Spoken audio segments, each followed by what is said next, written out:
అలాగే ఇక్కడికి విచ్చేసినటువంటి పాత్రికేయ సోదరులకి, మరి ముఖ్యంగా బుచ్చిబాబు గారు ఇక్కడ 3-4 తరాల రాజకీయం చూశారు. తణుకు రాజకీయం అంటే మరి వారికన్నా ఎక్కువగా తెలిసింది ఎవరికీ లేదు.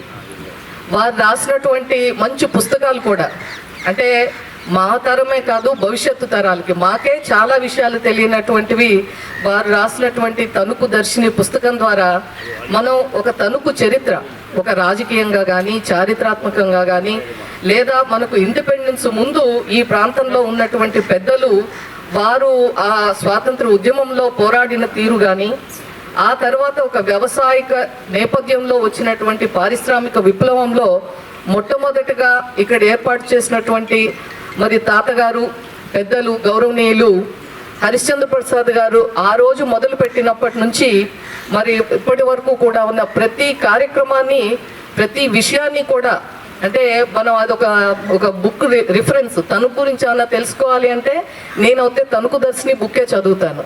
నా లైబ్రరీలో అది ఎప్పుడూ అలా ఉంటుంది. చక్కగా అటువంటి ఒక మంచి పుస్తకాన్ని ఇచ్చినటువంటి బుచ్చిబాబు గారికి ప్రత్యేకంగా ఈరోజు అభినందనలు తెలియజేస్తా ఉన్నాను. అలాగే చాలామంది ఇంకా యంగ్స్టర్స్ ఉన్నారు ఇక్కడ, ప్రెస్, సిటీ కేబుల్ అందరూ కూడా, అందరికీ అభినందనలు.